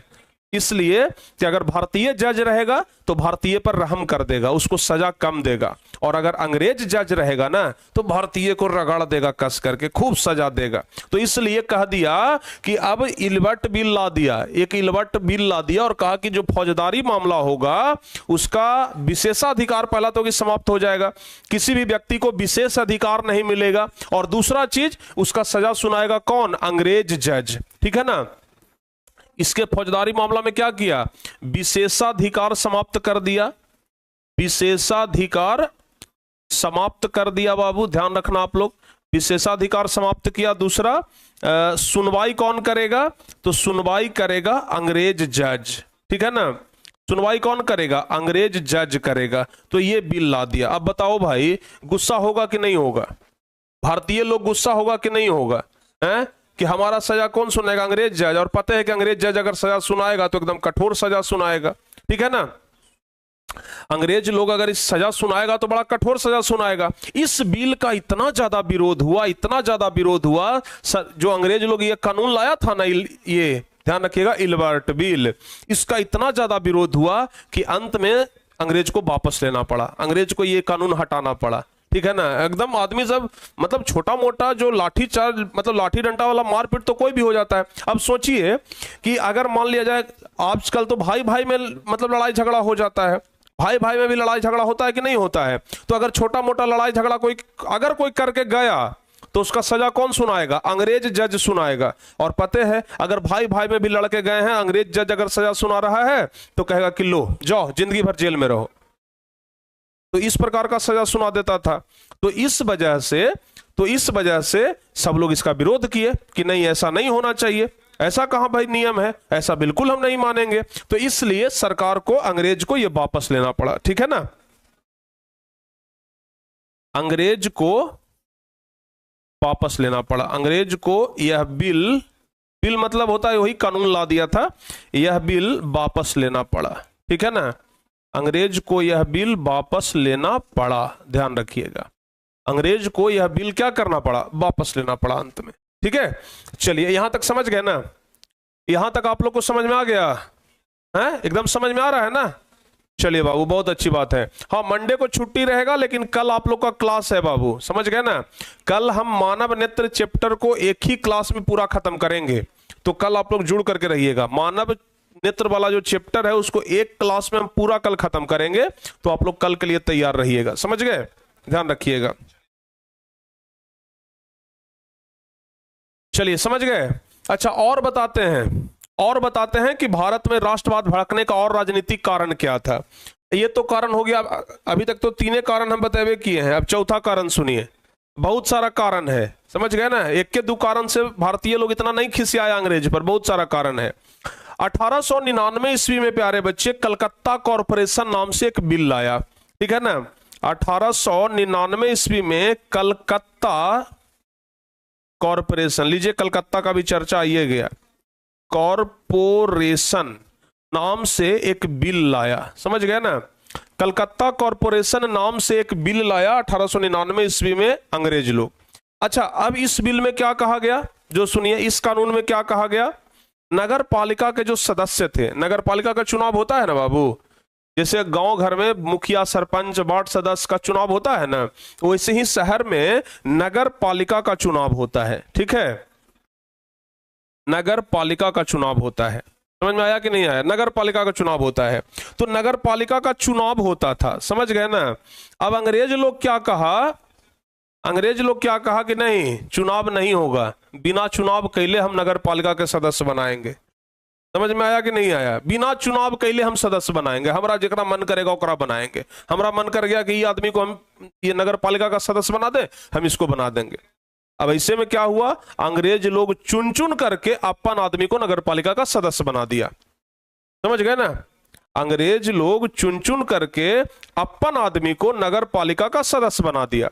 अब इसके कारण लो भाई बड़ा गहरा विद्रोह हुआ, अपना आदमी को बना दिया चुन चुन करके। अब भारतीय लोग कहा कि कहां का नियम है भाई, तुम तो एकदम हमेशा अपना आदमी को ही बना दोगे, जो आदमी हम लोगों का बात मानेगा ही नहीं, समझ गए ना। तू तो अंग्रेजे को बना दोगे भाई, मतलब ये नगर पालिका का सदस्य, उसके पास हम जाके जी हुजूरी करेंगे, वो हमारा बात ही नहीं सुनेगा। तो इसका भी भारी विरोध हुआ, समझ में आया? इसका भी भारी विरोध हुआ और ज्यादा संख्या, अच्छा चुनाव वाला संख्या कम बच गया और बिना चुनावे वाला लोग ज्यादा भर गया, समझ में आया कि नहीं आया? बिना चुनावे वाला लोग ज्यादा भर गया, समझ गए ना, ध्यान रखिएगा।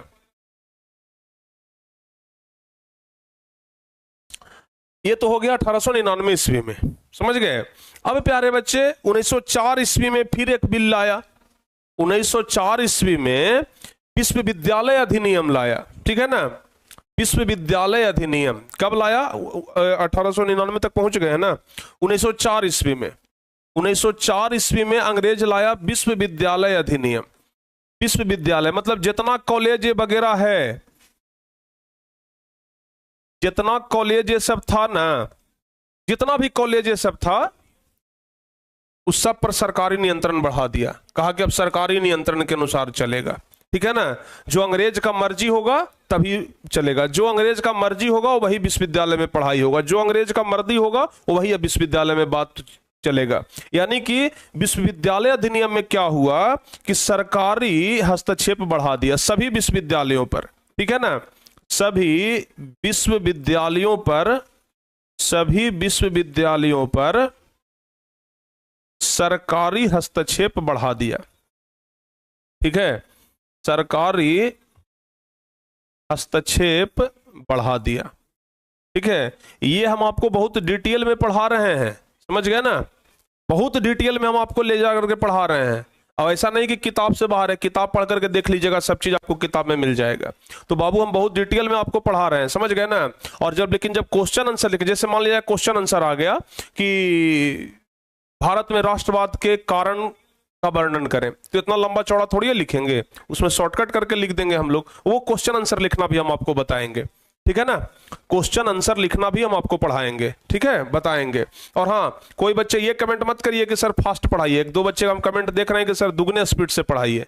अरे भाई, दुगना स्पीड से पढ़ाएंगे तो दिमाग में घुसेगा, हैं?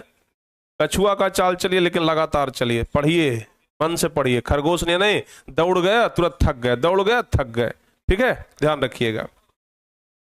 अच्छा, अब सुनो बाबू,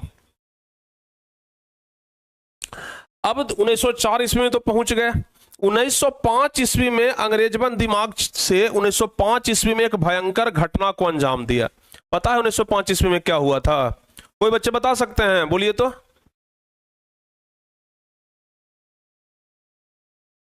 1905 ईस्वी में क्या हुआ? 1905 ईस्वी में हो गया बंगाल विभाजन।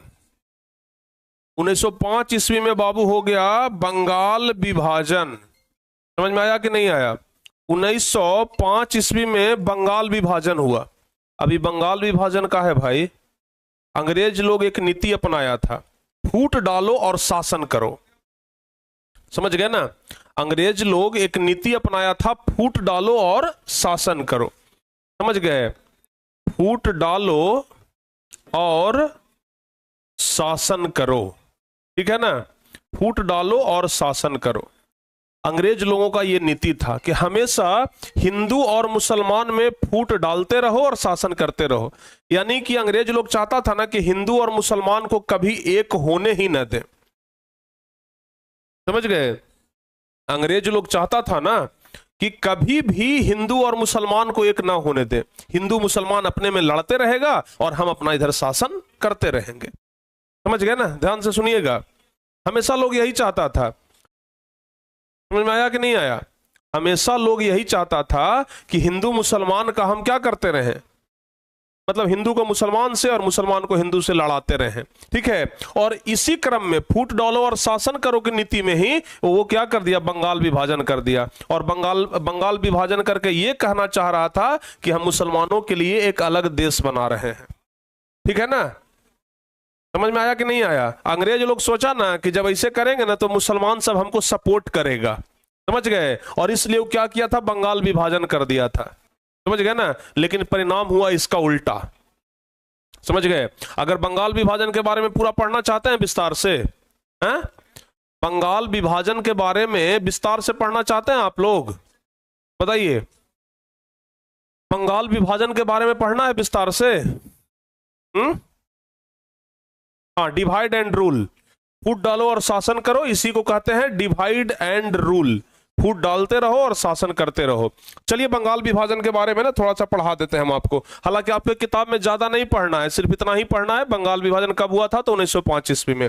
लेकिन फिर भी हम आपको बता देते हैं, ठीक है ना। बंगाल विभाजन के बारे में थोड़ा सा हम आपको बता देते हैं। देखो बाबू, समझना जरा ध्यान से।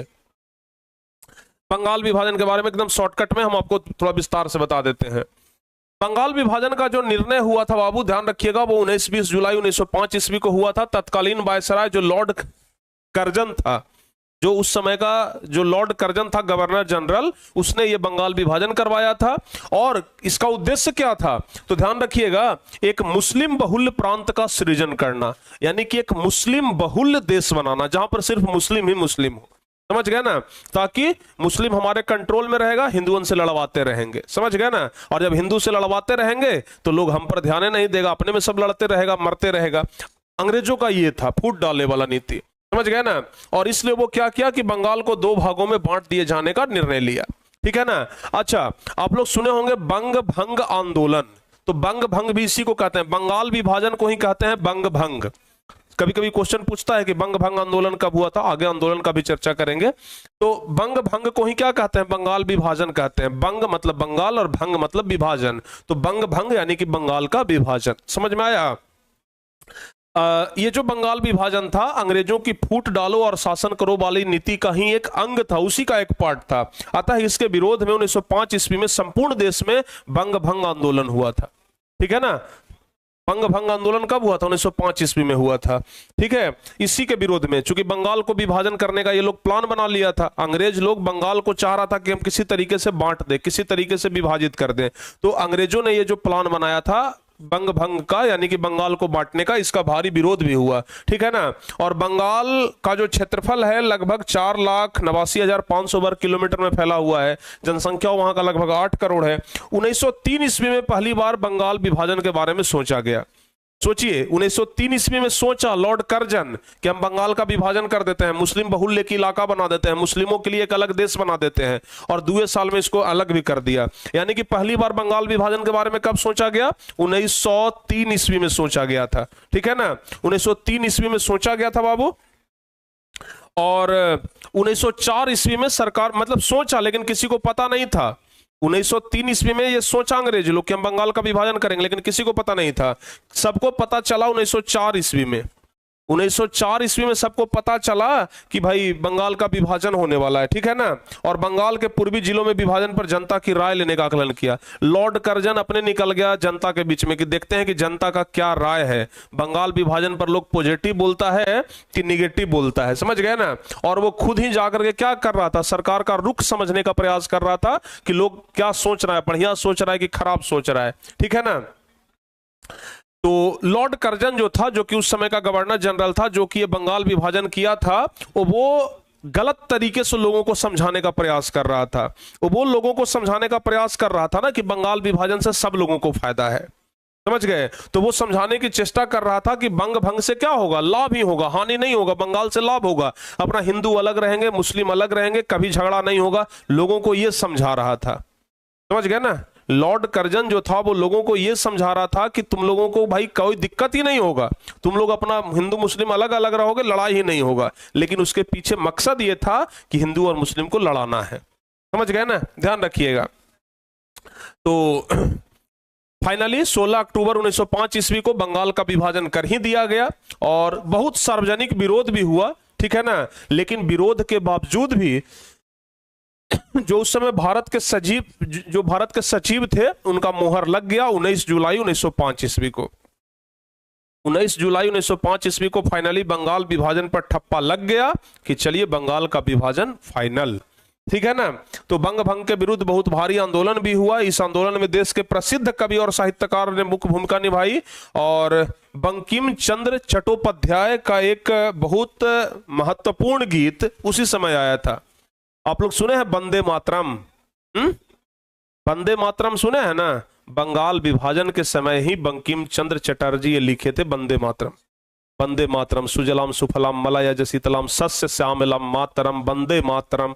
ये जो आप सुनते हैं ना, ये प्यारे बच्चे उसी समय का लिखा हुआ है। बंगाल विभाजन जिस समय हुआ था ना, उसी समय का लिखा हुआ है वंदे मातरम। समझ में आया? है? समझ में आया कि नहीं आया? तो ये जो बंगाल विभाजन था ना, हम इसके बारे में आपको अलग से बता दिए। ठीक है? ये हम आपको अलग से बता दिए ताकि आप लोग इस चीज को समझ जाएं। समझ में आ गया ना बाबू? ध्यान रखिएगा। तो बंगाल विभाजन के बारे में आप लोग को समझ में आ गया।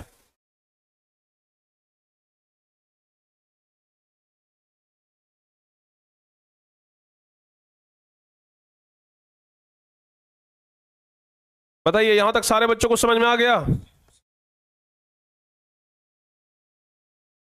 चलिए,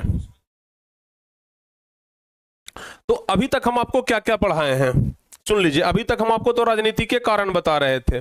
अभी तक हम जो कुछ भी आपको बताए, 4 कारण बताए ना कि भाई भारत में राष्ट्रवाद का 4 प्रमुख कारण था। कौन कौन? एक तो राजनीतिक कारण, आर्थिक कारण, सामाजिक कारण और धार्मिक कारण। भारत में राष्ट्रवाद का 4 महत्वपूर्ण कारण था। तो राजनीतिक कारण हम आपको पूरा बता दिए। समझ गए? राजनीतिक कारण हम आपको पूरा बता दिए कि राजनीतिक कारण जो था क्या था बाबू। एक तो था 1878 ईस्वी का वर्नाक्यूलर प्रेस एक्ट, इसके कारण लोगों में गुस्सा था और लोग इस वजह से भी भड़क गए। उसके बाद 1879 का शस्त्र अधिनियम यानी कि आर्म्स एक्ट वाला नियम, इसके कारण भी लोग भड़क गए।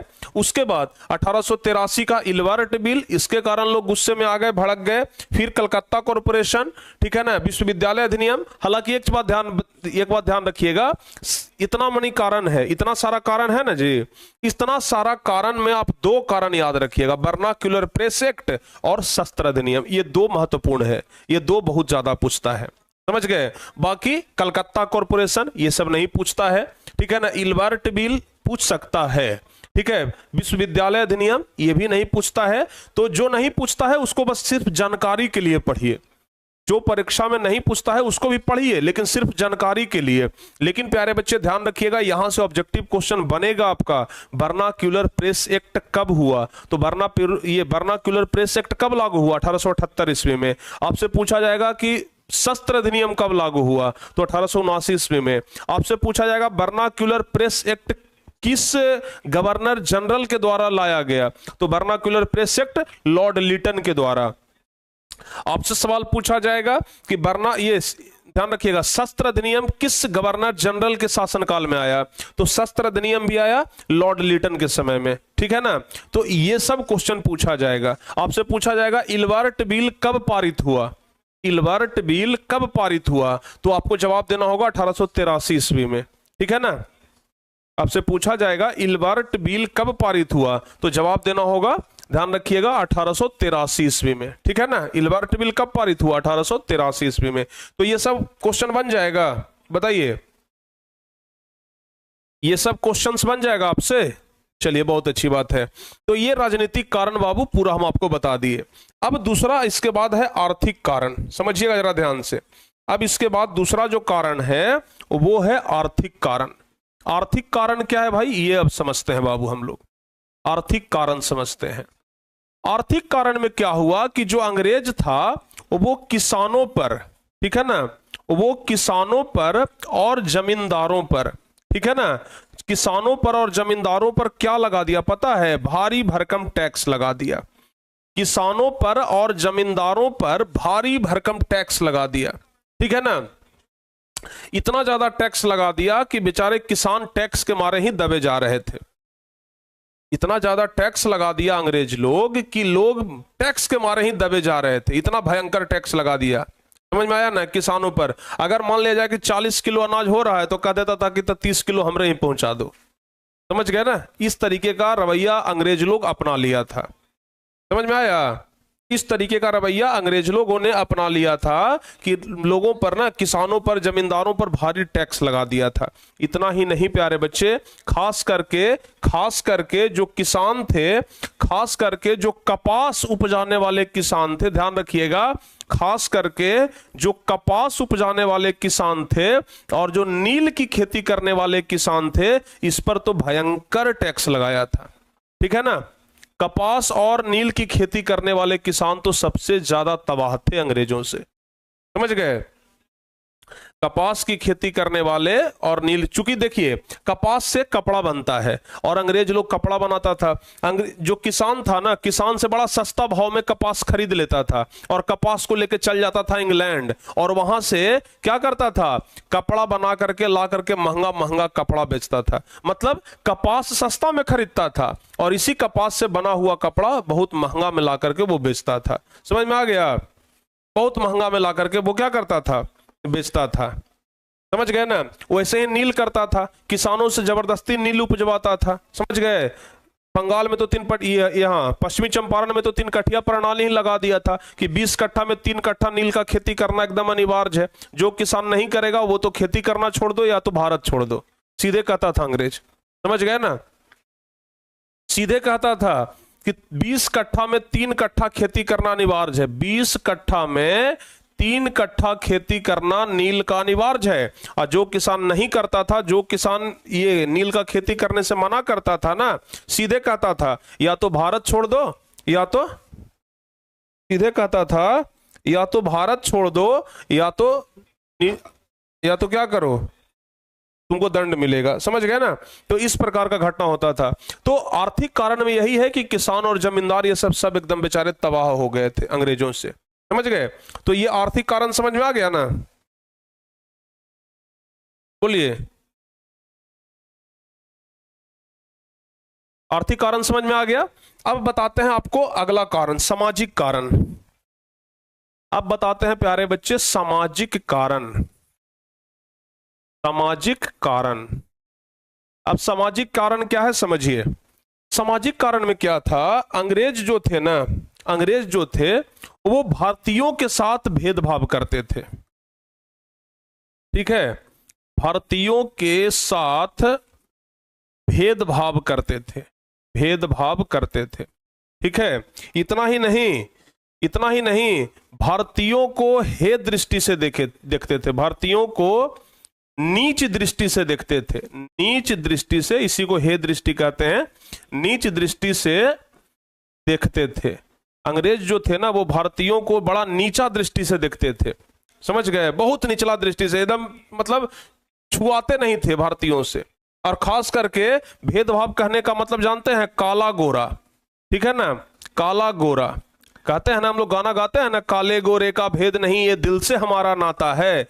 लेकिन अंग्रेज लोग कहते थे कि हमको काला गोरा में बड़ा भेद है, गोरा तो है तो ठीक है, काला तो एकदम मतलब अंग्रेज लोग देखना नहीं चाहता था भारतीय को। और सिर्फ भारत में ही ये भेदभाव नहीं था, दक्षिण अफ्रीका यानी कि विदेशों में भी बहुत ज्यादा भेदभाव था। गांधी जी को दक्षिण अफ्रीका में ट्रेन से ढकेल दिया था अंग्रेज लोग ना, गांधी जी को दक्षिण अफ्रीका में ट्रेन से टेल दिया था, ढकेल दिया था, भागो जी, काला आदमी बैठ गया है, भारतीय बैठ गया है। मतलब अपने साथ अंग्रेज भारतीयों को बिठाता भी नहीं था ट्रेन पर जल्दी चढ़ने नहीं देता था भारतीयों को, समझ गए, जल्दी ट्रेन पर चढ़ने नहीं देता था भारतीय को, इतना ज्यादा भेदभाव करता था। समझ में आया कि नहीं आया। तो भारतीयों के साथ काफी ज्यादा भेदभाव हो रहा था, भारतीयों के साथ काला गोरा का भेदभाव होता था, न तो भारतीयों को कहीं ट्रेन में चढ़ने दिया जाता था, न तो अगर कोई मान लिया कि अंग्रेज कोई होटल में खा रहा है, उस होटल में भारतीय जाकर नहीं खा सकते हैं, समझ गए ना। अंग्रेज लोग जिस होटल में खा रहा है ना, भारतीय लोग उस होटल में नहीं जा सकते हैं। तो इतना ज्यादा था। अंग्रेज लोग अगर मान लिया जाए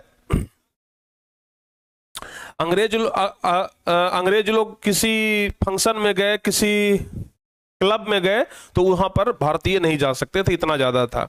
अब सुनिए, अब एक और महत्वपूर्ण घटना, जितना बड़ा बड़ा जो ऊंचा ऊंचा पद था प्यारे बच्चे, अच्छा ये बताइए, ऊंचा ऊंचा जो पद होता है, ऊंचा ऊंचा जो पद होता है, इस पर कौन बैठता है, सिविल सेवा के लोग बैठते हैं ना, ऊंचा ऊंचा जो पोस्ट होता है वहां पर कौन बैठते हैं, सिविल सेवा के लोग बैठते हैं। यानी कि या तो आईएएस बैठते हैं या तो आईपीएस बैठते हैं, यही ना होता है जी। जो भी ऊंचा ऊंचा जो पोस्ट होता था ना, उस समय भी सिविल सेवा परीक्षा पास करने वाले लोग बैठते थे। अब होता क्या था, देखिएगा जरा ध्यान से, उस समय भी सिविल सेवा का परीक्षा होता था, उस समय भी सिविल सेवा का परीक्षा होता था, लेकिन पता है वो परीक्षा भारत में नहीं होता था, वो परीक्षा होता था अंग्रेज में, सॉरी इंग्लैंड में, समझ गए ना। उस परीक्षा कहां होता था, इंग्लैंड में। अगर कोई भारतीय चाहता था कि हम वो परीक्षा को पास कर जाएं ताकि हम भी एक अधिकारी बन जाएं, तो परीक्षा देने के लिए इंग्लैंड जाना होता था। अब बेचारा आधा आदमी तो इंग्लैंड जेबे नहीं करता था, पढ़ लिख करके तैयारी भी कर लिया तो परीक्षा देने के लिए इंग्लैंड वो नहीं जाएगा।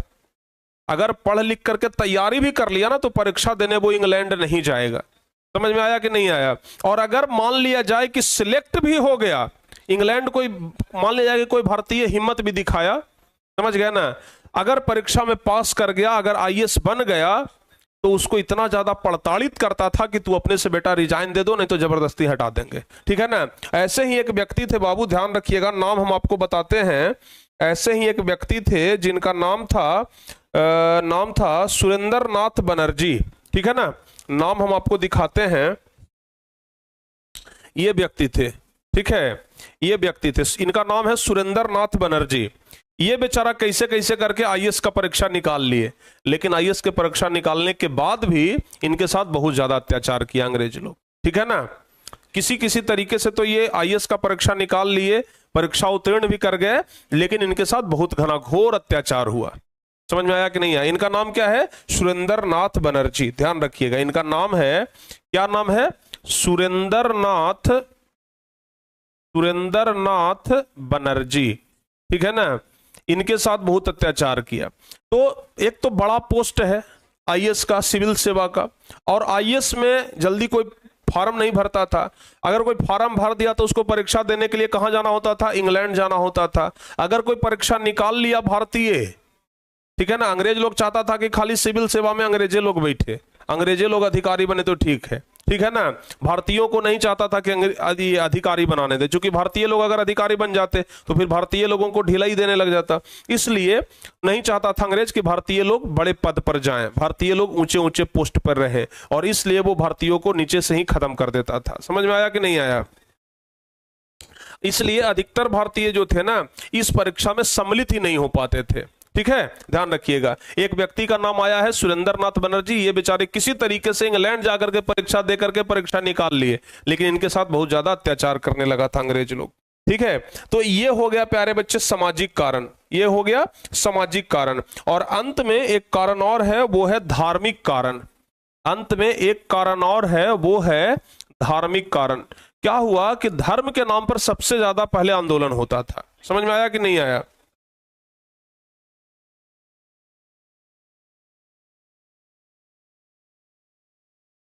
समझ में आ गया ना? हाँ, प्रथम आईसी मतलब भारत के प्रथम आईपीएस या आईसीएस कह सकते हैं, यही थे सुरेंद्र नाथ बनर्जी। भारत के प्रथम IPS, ICS sorry, Indian civil service में गए थे, ये भारतीय सिविल सर्विस में गए थे। कौन?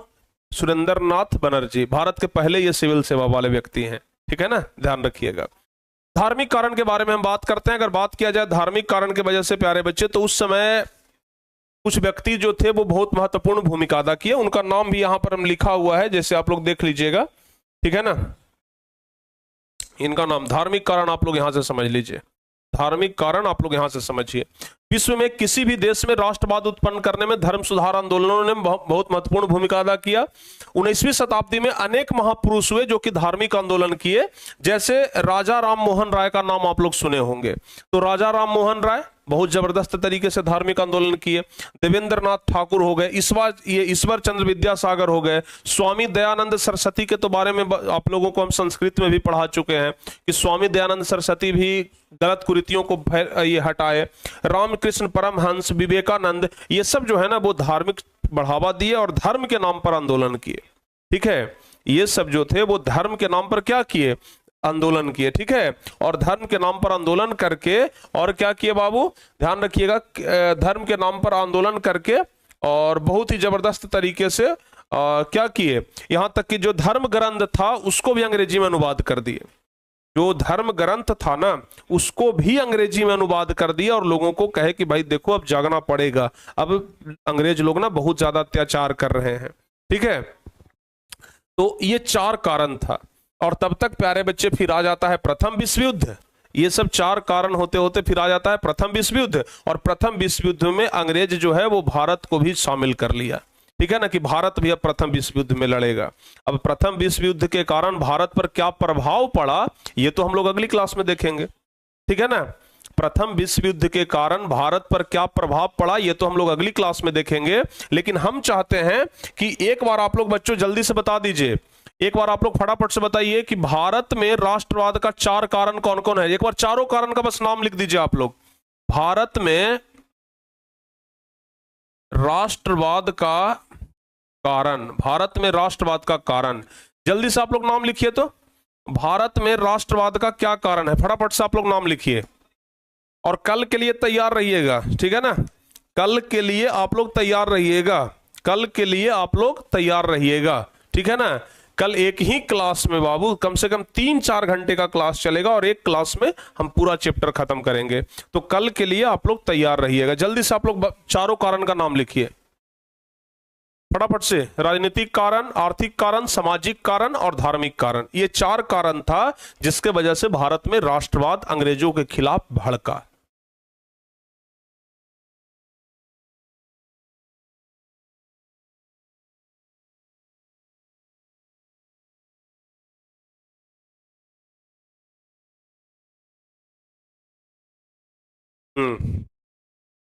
समझ गए ना, परीक्षा में ये क्वेश्चन आएगा। अच्छा देखिए, यहां से ना 2-3 क्वेश्चन आता है।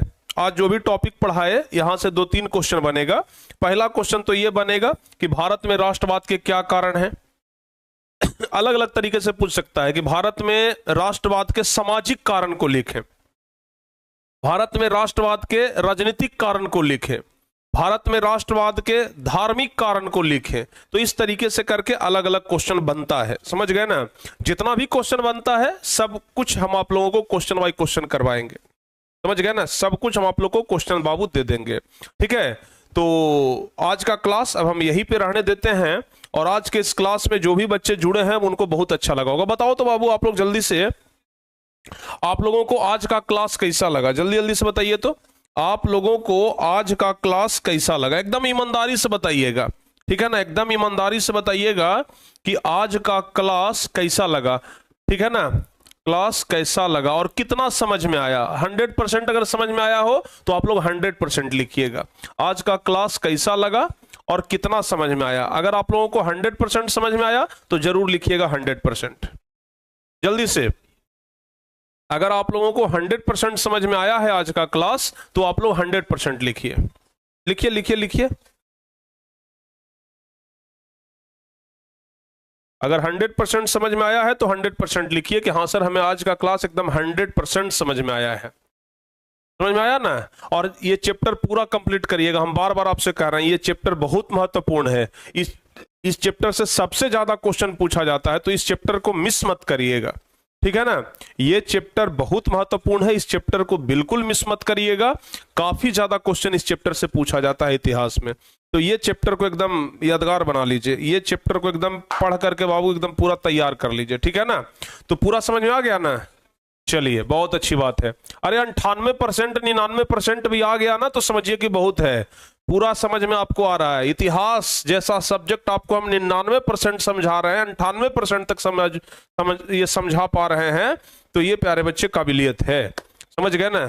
हाँ, तो इतना तो काबिलियत है हम में कि आपको हम पूरा समझा सकते हैं, समझ में आया। इतना तो काबिलियत है कि हम आप लोगों को पूरा का पूरा समझा सकते हैं, कोई दिक्कत ही नहीं है, इतना तो है, ठीक है ना।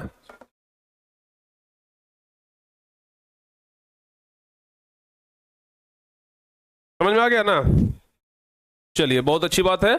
तो चलो बाबू अब हम इस क्लास को यहीं पर अब समाप्त करते हैं, क्योंकि अब मैथ का भी क्लास जल्दी शुरू होने वाला है, तो आप लोग मैथ के क्लास में जुड़िए और मैथ का क्लास करिए, ठीक है ना। अब आज की क्लास को हम यहीं पे समाप्त करते हैं और मिलते हैं हम आपसे अगली क्लास में। अब कल के लिए याद रखिएगा, कल जो है वो मानव नेत्र चैप्टर हम पूरा खत्म करेंगे, ठीक है ना। तो कल सभी बच्चे जुड़िएगा, छुट्टी मत मनाइएगा संडे का, ठीक है, क्योंकि परसों तो ऐसे भी आपका छुट्टी ही है। तो मिलते हैं प्यारे बच्चे कल वाली क्लास में, तब तक के लिए। अच्छा, कल सुबह वाला क्लास नहीं होगा, सिर्फ कल शाम वाला क्लास होगा, ठीक है ना। तो कल के क्लास में मिलते हैं, तब तक के लिए जय हिंद, धन्यवाद।